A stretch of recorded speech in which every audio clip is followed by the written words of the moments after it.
Hello guys, welcome to Venu mother's kitchen. இன்றைக்கி வந்து நம்ம அருமையான ஒயிட் சாஸ் பாஸ்தா தான் வந்து பண்ண போகிறோம். ஸோ ஒயிட் சாஸ் பாஸ்தா நிறைய இந்த மாதிரி டைப்ஸ் ஆஃப் பாஸ்தா வந்து நம்ம சேனலில் ஏற்கனவே அப்லோட் பண்ணியிருக்கேன். ஸோ பாஸ்தா ரெசிபீஸ் வந்து ப்ளேலிஸ்ட்லேயே இருக்கும், நீங்கள் பார்த்தீங்கன்னா உங்களுக்கு தெரியும். ஸோ பேன் ஹீட் பண்ணி ஒரு 1 டேபிள் ஸ்பூன் அளவுக்கு ஆயில் ஹீட் பண்ணி கிரேட்டட் கார்லிக் வந்து சேர்த்துருக்கேன். ஸோ பூண்டு வந்து இந்த மாதிரி நல்லா கிரேட் பண்ணி சேர்த்துக்கோங்க. நல்ல பாஸ்தாஸ்க்கெல்லாம் வந்து இந்த மாதிரி ஃப்ளேவர் நல்லா இருக்கும் கார்லிக்கோடது. கரெக்டாக ஒரு 2 மினிட்ஸ் வந்து நல்லா மீடியம் ஃப்ளேமில் சாட்டே பண்ணால் போதும், அந்த ஃப்ளேவர் நல்லா வரும் உங்களுக்கு. இதில் வந்து பார்த்திங்கன்னா நம்ம எக்ஸ்ட்ரா வெஜிடபிள்ஸ் எல்லாம் ஆட் பண்ணுறதுனால இன்னும் கொஞ்சம் ஃப்ளேவரு டேஸ்ட் வந்து சூப்பராக இருக்கும். ஆனியன் வந்து நல்லா இந்த மாதிரி சாப் பண்ணி வச்சுருக்கேன், அதுவும் வந்து சேர்த்துக்கிறேன். உங்களுக்கு வந்து கேரட் இதெல்லாம் பிடிக்கல அப்படின்னா நீங்கள் ஜஸ்ட் ஆனியன் கேப்சிகம் மட்டும் கூட க்யூப்ஸாக கட் பண்ணி கூட சேர்த்துக்கலாம். ஸோ க்யூப்ஸாக கட் பண்ணால் வந்து அவ்வளோ சாப்பிட மாட்டாங்க அப்படின்னு சொல்லிட்டு நான் வந்து நல்லா ஃபைனாக சாப் பண்ணியிருக்கேன். ஸோ உங்களுக்கு எந்த ஷேப்பில் பிடிக்குமோ அந்த ஷேப்பில் நீங்கள் வந்து ஆட் பண்ணிக்கலாம். அடுத்து வந்து கொஞ்சம் இந்த மாதிரி ஃபைனாக சாப் பண்ணியிருக்க கேரட்டு, அதுக்கப்புறம் கேப்சிகம். நீங்கள் வந்து இதில் நல்லா பாயில் பண்ணியிருக்க அந்த கார்ன் இருக்கும் இல்லை, ஸ்வீட் கார்ன், அதுவும் கூட சேர்த்துக்கலாம். பார்க்கறதுக்கும் அழகாக இருக்கும், டேஸ்ட்டும் வந்து சூப்பராக இருக்கும். வந்து நல்லா சாட்டே பண்ணுங்கள். நல்லா வந்து இது கொஞ்சம் சாஃப்ட் ஆகணும், கேப்சிகம் கேரட் ஆனியன் எல்லாமே. இதில் வந்து இதுக்கு தக்கன சால்ட் சேர்த்துக்கலாம். சால்ட் சேர்த்துட்டு ஒரு பிஞ்ச் அளவுக்கு பெப்பர் தூளிங்கன்னா சால்ட்டு பெப்பர் தூள் வந்து போட்டாச்சு, எல்லாமே வந்து ஃப்ரை பண்ணிக்கலாம். அது நம்ம பெப்பர் தூள் வந்து போட்டதுக்கப்புறம் ஒரு கொஞ்ச நேரம் ஒரு 1 to 2 மினிட்ஸ் வந்து நல்லா ஃப்ரை பண்ணாவே நல்லாயிருக்கும். ஸோ இந்த மாதிரி வந்து எப்போவுமே ஒரே மாதிரி சாப்பிடாம இட்லி தோசை இந்த மாதிரி வந்து ட்ரை பண்ணி பாருங்கள். ஸோ அடுத்து வந்து ஒயிட் சாஸ் வந்து ரெடி பண்ணிடலாம். அதுக்கு அதான் கடாயில் வந்து பட்டர் வந்து ஒரு 2 to 3 டேபிள் ஸ்பூன் அளவுக்கு எடுத்திருக்கேன்.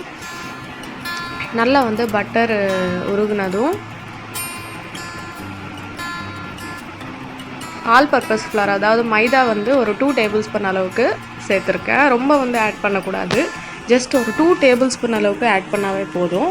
இந்த பட்டரில் வந்து நல்லா வந்து இப்போ எப்படி நம்ம சுகர் சிரப் கேரமலைஸ் பண்ணுவோம் அந்த மாதிரி ஃப்ளார் வந்து இந்த பட்டரில் வந்து நல்லா கேரமலைஸ் ஆகிற மாதிரி நல்லா வந்து என்ன சொல்கிறது, நல்லா இந்த மாதிரி ஸ்டிர் பண்ணிகிட்டே வாங்க, நல்லா க்ரீமி டெக்ஸ்சரில் வரணும்.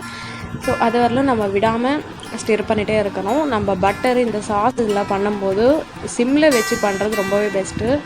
ஸோ 1/2 கப் அளவுக்கு நான் வந்து பால் சேர்த்துருக்கேன். பால் சேர்த்துட்டு இதுவும் வந்து நல்லா வந்து நீங்கள் விஸ்க் வச்சு கூட நீங்கள் வந்து நல்லா விஸ்க் வச்சு பண்ணலாம். அப்படி இல்லை நார்மல் கரண்டியில் கூட நல்லா சிம்மில் வச்சுட்டு மெதுவாக வந்து ஸ்டார்ட் பண்ணி நல்லா கொஞ்சம் ஸ்டிர் பண்ணிகிட்டே வரும்போது நல்லா வந்து உங்களுக்கு கன்சிஸ்டன்சி வரும். பார்த்திங்கன்னா தெரியும், ஜஸ்ட் 2 மினிட்ஸ்லேயே வந்து இந்த மாதிரி பார்த்திங்கன்னா இவ்வளோ வந்து கட்டியாக ஆகிடுச்சு, சாலிட் ஆகிடுச்சு பாருங்கள். ஸோ இனி வந்து இதுக்கப்புறம் திருப்பி வந்து நம்ம கொஞ்சோண்டு பால் சேர்க்க போகிறோம். நல்லா க்ரீமி டெக்ஸ்சருக்கு வர வரைக்கும் நம்ம ஸ்டிர் பண்ணிகிட்டே இருக்கணும். கீழே வந்து அடி பிடிக்காமல் இருக்கணும், அது வந்து கவனமாக பார்த்துக்கோங்க.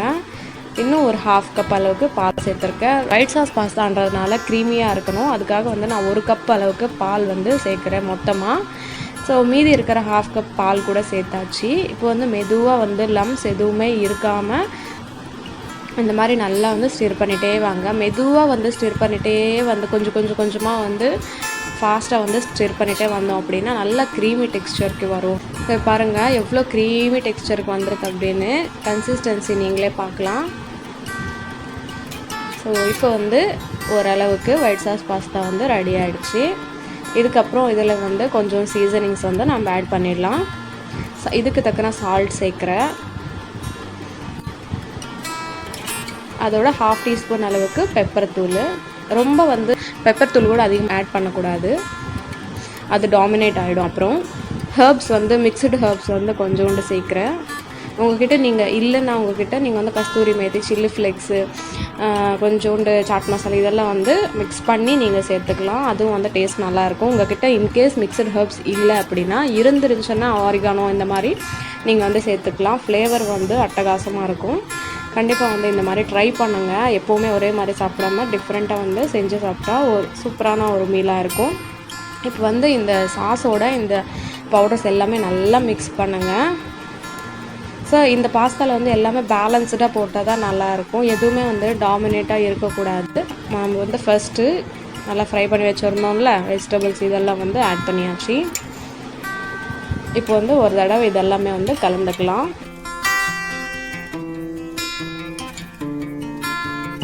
ஹீரோ ஆஃப் த ரெசிபி வந்து நம்ம சேர்க்க போகிறோம் இனிமேல். ஸோ பாஸ்தா வந்து சேர்த்துக்கலாம். நான் வந்து பாஸ்தாவை நார்மலாக நீங்கள் ப்ரீவியஸ் வீடியோவில் பார்த்துருந்தீங்கன்னா தெரியும், நல்லா வந்து ஆயில் ஆகணும் வாட்டரு. அப்போ வந்து 1 டேபிள் ஸ்பூன் அளவுக்கு ஆயில் ஊற்றிட்டு அதில் வந்து ஒரு 3 மினிட்ஸு ஹை ஃப்ளேமில் 3 மினிட்ஸ் வந்து நல்லா வேக வச்சு கொலாண்டரில் போட்டு ஃபில்டர் பண்ணிக்கோங்க வாட்டரு. அதுக்கப்புறம் கூல் வாட்டரில் ஒரு வாட்டி வாஷ் பண்ணி எடுத்துட்டிங்கன்னா பாஸ்தா உங்களுக்கு தனியாக இந்த மாதிரி வந்துடும்.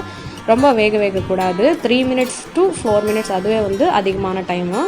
ஸோ இப்போது அந்த ஃபில்டர் பண்ணியிருந்தோம்ல பாஸ்தா ஃபில்டர்டு வாட்டர் கூட கொஞ்சோண்டு நான் சேர்த்துருக்கேன். திருப்பி வந்து ஒரு வாட்டி மிக்ஸ் பண்ணிவிட்டு நம்ம வந்து பிளேட்டில் சர்வ் பண்ணிவிட்டு சுட சாப்பிட வேண்டியது தான். ரெடி. டடா, பிளேட்டில் வந்து சர்வ் பண்ணியாச்சு. Creamy white sauce vegetable pasta வந்து ரெடி ஆகிட்டு. சீசனிங்காக சில்லி ஃப்ளேக்ஸ் வந்து நான் ஆட் பண்ணியிருக்கேன். பார்த்திங்கன்னா தெரியும், ரொம்ப அருமையாக இருக்கும். கண்டிப்பாக இந்த மாதிரி ட்ரை பண்ணி பாருங்கள். பிடிச்சிருந்தா வேணும் மதுஸ் கிச்சன் சப்ஸ்கிரைப் பண்ணுங்கள், லைக் பண்ணுறது மறக்காதீங்க.